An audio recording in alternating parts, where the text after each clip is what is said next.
First question से शुरुआत करते हैं आज के। वैसे तो 11 क्वेश्चन है, लेकिन आज के लिए क्या होगा, फर्स्ट क्वेश्चन होगा यहाँ पर। तो क्वेश्चन ये है कि पॉलिथीन पीस है हमारे पास में और उसको हम रब कर रहे हैं वुल के साथ में। तो होता यह है कि नेगेटिव चार्ज आ जाता है कितना, 3 × 10⁻⁷ कूलम। जब एक पॉलिथीन, मैं यहाँ पर लिख करके समझा देता हूँ आपको। ये पॉलिथीन का पीस है, ठीक है, पॉलिथीन का पीस है। इसको आपने किसके साथ में रब किया, इसको आपने वुल के साथ में जो है रब किया। तो ऐसा करने पर क्या हो जाता है, पॉलिथीन पर नेगेटिव चार्ज आ जाता है। नेगेटिव मतलब कितना नेगेटिव, -3 × 10⁻⁷ कूलम, इतना चार्ज आ जाएगा। Estimate the number of electrons transferred from which to which. अब देखिए, आपने इन दोनों को यहां पर रब कराया, फ्रिक्शन की वजह से वुल से क्या होगा, इलेक्ट्रॉन्स इलेक्ट्रॉन्स ट्रांसफर होकर के कहां पहुंच जाएंगे, पॉलिथीन के पास पहुंच जाएंगे। इसीलिए पॉलिथीन पर क्या मिल रहा है आपको, नेगेटिव चार्ज मिल रहा है। अब कितने इलेक्ट्रॉन्स गए होंगे ये आप फाइंड कर सकते हो बहुत आसानी से। Q इज इक्वल टू, यानी फॉर्मूला है, कितना चार्ज है नेगेटिव, वो आप लिख लीजिए। Q -3 × 10⁻⁷, नंबर ऑफ इलेक्ट्रॉन्स आपको यहाँ से पता चल जाएंगे। और ई की जो वैल्यू है वो हो जाएगी 1.6 × 19। फिलहाल आपको यहाँ पर चार्ज का मैग्नीट्यूड लेकर के चलना पड़ेगा, ठीक है। इसके बाद n इज इक्वल टू अगर आप लिखते हैं तो 3/1.6 × 10⁻⁻, माइनस कितना आ जाएगा भाई, ये माइनस में तो नहीं रहेगी, अब ये प्लस में आ जाएगी। 19 में से 7 जाएंगे, कितना बचेगा, 12। 12 बचेगा, 12 बचेगा, और वो भी किसका बचेगा, प्लस का, ठीक है जी। अब इसके बाद इसको आप लिख सकते हो 30/16, 10⁻, कितना हो जाएगा, 12। ये कितना हो जाएगा भाई, ये हो जाएगा 15/8 इंटू 10⁻12। इसके बाद आप इसको प्रॉपरली डिवाइड कर सकते हो, तो 8, 8 एकम 8, कितना बच जाएगा यहाँ पर, 5 और 2 7। या 7 का मतलब है 8 8 = 64, 1.8 10⁻, कितना आ जाएगा बेटा, 12 आ जाएगा यहाँ पर। ये आया नंबर ऑफ इलेक्ट्रॉन्स, ठीक है। नंबर ऑफ इलेक्ट्रॉन्स आए हैं, तो इतने इलेक्ट्रॉन्स ट्रांसफर हो रहे होंगे। कहाँ से कहाँ हो रहे होंगे वो मैंने आपके साथ पहले डिस्कस कर दिया, वुल से पॉलिथीन पर जो है ट्रांसफर हो रहे होंगे। इसके बाद में एक यहाँ पर बी पार्ट भी है, is there any transfer of mass from wool to polythene. अब देखिए, इलेक्ट्रॉन्स ट्रांसफर हुए, चलो अच्छी बात है, लेकिन क्या वुल से पॉलिथीन पर जाते हुए कोई मास भी ट्रांसफर हुआ होगा? तो इसका आंसर मैं आप लोगों को दे देता हूं, यस, मास भी ट्रांसफर हुआ होगा। मास ट्रांसफर्ड, यस, मास ट्रांसफर, ठीक है जी। अब क्यों हुआ होगा मास ट्रांसफर, देखिए, क्या आपने ये पढ़ा कि इलेक्ट्रॉन्स जो है ट्रांसफर हुए, ये आपने बिल्कुल पढ़ा है। अब इलेक्ट्रॉन का क्या कुछ मास हुआ करता है, तो बिल्कुल सही बात है, इसका इलेक्ट्रॉन का मास हुआ करता है। दैट मीन्स अगर इलेक्ट्रॉन ट्रांसफर हुए हैं तो कुछ ना कुछ इलेक्ट्रॉन्स का मास भी उसके साथ गया होगा। दैट मीन्स जैसे ही इलेक्ट्रॉन्स पॉलिथीन पर पहुंच गए होंगे, तुरंत पॉलिथीन का क्या बढ़ गया होगा, मास यहाँ पर इंक्रीज हो गया होगा। तो इसका आंसर होगा बी पार्ट का, yes, there will be increase in mass. अगला क्वेश्चन देखते हैं, क्वेश्चन नंबर 2। ये है हमारा आज का क्वेश्चन नंबर 2। इसमें मल्टीपल पार्ट्स हैं। सबसे पहले ए पार्ट देख लेते हैं क्या है। Two insulating charge copper spheres, आपके पास में दो स्फेयर हैं, एक का नाम है ए, दूसरे का नाम है बी। ये वाला ए हो गया, ये वाला बी हो गया। अब उनकी जो सेंटर है, सेंटर से लेकर के सेंटर तक का जो डिस्टेंस है वो कितना है, 50 सेंटीमीटर है। What is the mutual what is the mutual electrostatic force of repulsion if charge on each is इतना। देखिए भाई, दोनों स्फेयर पर सेम चार्ज है, तो मैं भी फिलहाल क्यू और क्यू लिख लेता हूँ। उसके बाद में फोर्स बतानी है अपने को, फॉर्मूला बहुत इजी है, के क्यू अपॉन आर स्क्वायर हो जाएगा। इसको मैं लिख सकता हूँ के क्यू अपॉन आर स्क्वायर। अभी हम वैल्यूज को पुट कर लेते हैं और फिर फाइंड करते हैं आंसर कितना आएगा। ए की वैल्यू यहाँ पर हो जाएगी 9 × 10⁻⁹। क्यू की वैल्यू आप लोगों को दे रखी है 6.5, 10⁻⁻7 हो जाएगा। डिस्टेंस आप लोगों को 50 सेंटीमीटर दे रखा है, ये दे रखा। 50 सेंटीमीटर का मतलब है -2, और इसका स्क्वायर हो जाएगा यहाँ पर। अब 9 × 5 = 45, 9 × 6 = 54, 54 और 4 = 58, ये आ जाएगा 58.5, और यहाँ नीचे आ जाएगा 2500। पावर को एडजस्ट कर लेंगे, ऊपर पावर बचेगी भाई ये वाली, और ये वाली एडजस्ट होके बच जाएगी 2, नीचे से आएगी 4, तो ये 6 हो जाएगा। अब यहाँ पर इसको आप क्या लिख सकते हो, 58.5/25 इंटू 10⁻, अब कितना हो जाएगा, ये 4 हो जाएगा यहाँ पर। इसके बाद में हम इसको थोड़ा सा और सॉल्व कर लेते हैं, यहीं पर सॉल्व कर लेते हैं। ये जो है थोड़ा सा कैलकुलेशन जो है डिफिकल्ट हो जाएगी, टाइम लगे, इसलिए हम क्या कर रहे हैं, कैलकुलेटर से सॉल्व कर लेते हैं। 58.8 डिवाइडेड बाय 25, अपने पास आंसर आ जाएगा 2.34। पावर आ जाएगी यहाँ पर बेटा 4, और ये क्या आई है, फोर्स आई है। ये फोर्स जो आएगी वो न्यूटन में आएगी, ठीक है। ये चीज भी आप लोग समझ गए होंगे। अब इसमें यहाँ पर एक बी पार्ट भी दे रखा था। बी पार्ट क्या दे रखा है, What is the force of repulsion if each sphere is charged double the above amount and the distance between them is half? यानी कि अब आपने q डैश कितना कर दिया है, q/2 कर दिया है दोनों ही स्फीयर पर। दूसरी बात, आपने जो डिस्टेंस है, पहले जितनी डिस्टेंस थी उससे क्या कर दिया, नहीं नहीं नहीं, चार्ज को हाफ नहीं किया, चार्ज को तो हाफ किया ही नहीं है, चार्ज तो आपने डबल कर दिया और डिस्टेंस आपने क्या कर दिया, हाफ कर दिया। तो अब अगर हम फोर्स निकालते हैं तो पूछ रहे हैं कि फोर्स में कुछ चेंज आएगा या नहीं आएगा। तो फोर्स हो जाएगी के q dash square upon r dash square. A की वैल्यू वही हो जाएगी 9 × 10⁻⁹। क्यू डैश कितना हो जाएगा, 2q आ जाएगा। एक काम करते हैं, पहले हम यहाँ पर फर्स्ट पार्ट को यूज कर लेंगे, तो यहाँ पर डायरेक्ट वैल्यूज ना लिख करके थोड़ा सा इसको सॉल्व कर लेते हैं। सॉल्व करने से समझ में आएगा कि क्या यहाँ पर ये पूछना चाह रहा है। अब ये क्यू डैश जो है डबल हो गया है, तो स्क्वायर करेंगे तो आप 4q² हो जाएगा, और आर डैश जो है यहाँ पर हो जाएगा r² अपॉन 4। अब ये जो अपॉन के अपॉन में 4 आया, ये ऊपर जाएगा तो ये हो जाएगा 16q² अपॉन r²। अब यहाँ पर देखिए आप लोगों को कितना ईजी हो गया, दोबारा सॉल्व करने की आपको जरूरत ही नहीं पड़ेगी। 16k q² अपॉन r², ठीक है। अब इसका मतलब है 16 इंटू, ये कितना आ जाएगा भाई अपने पास में, फोर्स हमने पहले ही कैलकुलेट कर रखी है 2.34 10⁻⁴। जितना भी आंसर आएगा आप लोग कैलकुलेट कर सकते हो, बट आपको यहाँ पर ये पता चल रहा होगा कि बी पार्ट में जो चेंजेस आप लाए हो, उनको लाने के बाद में जो फोर्स है ना वो इंक्रीज हो चुकी है ना। ये चीज आप लोगों को यहाँ पर समझ में आ रही होगी। तो ये इसका बी पार्ट था। इसके बाद में हम डिस्कस कर लेते हैं यहाँ पर आज का थर्ड क्वेश्चन। तो थर्ड क्वेश्चन आप लोगों के सामने यहाँ पर एक फिगर भी हम लोगों को दे रखी है। Figure shows track of 3 charge particles in uniform electrostatic field. यहाँ पर एक इलेक्ट्रिक फील्ड है और इलेक्ट्रिक फील्ड में 3 चार्जेस आपको दिखा रखे हैं, 1, 2 और 3। आपको बताना है इन तीनों का जो है साइन क्या होगा, सबसे पहले तो ये बताना है। तो चलिए सबसे पहले पहले वाले चार्ज के बारे में डिस्कस करते हैं। पहले वाले चार्ज पर ऊपर की तरफ फोर्स लग रही है, यानी कि पॉजिटिव चार्ज की डायरेक्शन में फोर्स लग रही है।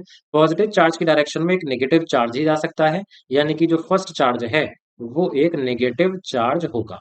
अब इसके बाद में हम सेकंड चार्ज की बात करते हैं। सेकंड चार्ज भी ऊपर जा रहा है, तो सेकंड चार्ज भी यहाँ पर एक नेगेटिव चार्ज होगा। इसके बाद में बारी आई थर्ड चार्ज की, तो थर्ड चार्ज जो है यहाँ पर नीचे जा रहा है, मतलब नेगेटिव चार्ज की डायरेक्शन में जा रहा है। दैट मीन्स ये जरूर पॉजिटिव चार्ज रहा होगा, तभी ये नेगेटिव की तरफ अट्रैक्ट हुआ।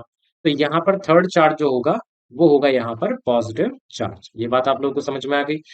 अब इसके बाद जो है आप लोगों से पूछा गया है यहाँ पर कि which particle has the highest charge to mass ratio. तो ये चीज देखो डिस्कस कर लेते हैं यहाँ पर। आप लोग जरा देखने की कोशिश कीजिएगा, जो पहला और दूसरा चार्ज ऊपर की तरफ जा रहा है, उसके कंपैरिजन में जो थर्ड वाला चार्ज है उसमें आपको सबसे ज्यादा डिफ्लेक्शन दिख रही होगी, हाईएस्ट। हाईएस्ट या फिर आप कह दो लार्जेस्ट, है ना।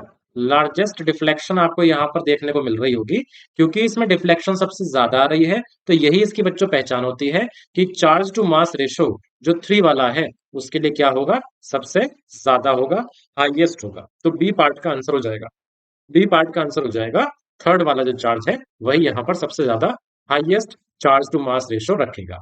इजी क्वेश्चन था, छोटा सा क्वेश्चन था। इसके बाद नेक्स्ट क्वेश्चन करते हैं। Consider a uniform electric field. तो ये आपको इलेक्ट्रिक फील्ड यहाँ पर दे रखी है और आई कैप लिखा हुआ है। इसका मतलब क्या है कि भाई इलेक्ट्रिक फील्ड जो है positive charge, positive x axis की डायरेक्शन में इलेक्ट्रिक फील्ड यहाँ पर है, न्यूटन पर कूलम।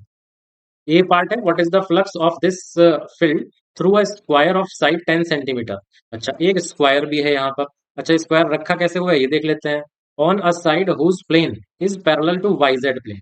देखिए अगर मैं यहाँ पर इस तरीके से ये बना लूं, इस तरीके से, ये हो गया वाई एक्सिस, ये हो गया जेड एक्सिस, और ये हो गया यहाँ पर स्क्वायर। दूसरे कलर से करते हैं यहाँ पर, ये हो गया भाई यहाँ पर स्क्वायर, ठीक है जी।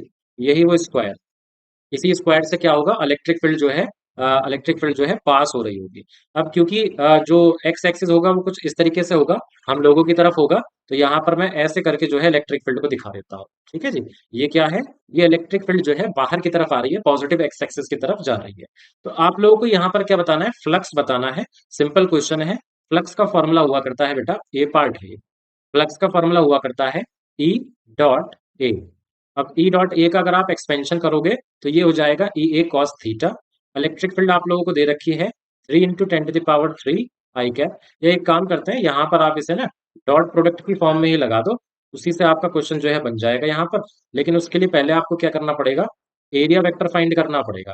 तो एरिया वेक्टर क्या हो जाएगा, एरिया वेक्टर हो जाएगा ए कैप। ए कितना हो जाएगा, साइड स्क्वायर, साइड कितनी थी यहाँ पर 10 सेंटीमीटर थी, तो 10 सेंटीमीटर का मतलब है 10 सेंटीमीटर का मतलब है बेटा 0.1, और 0.1 का क्या करना पड़ेगा, स्क्वायर करना पड़ेगा। ए कैप क्या हो जाएगा बेटा, ए कैप हो जाएगा एरिया वेक्टर जो हुआ करता है ना, परपेंडिकुलर टू सरफेस हुआ करता है, परपेंडिकुलर टू सरफेस हुआ करता है।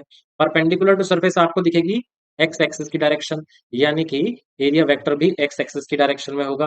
तो 0.01 आई कैप, ये आ गया आंसर, ये ए वेक्टर हो गया। अब आप इक्वेशन वन में दोनों की वैल्यूज जो है पुट कर सकते हो।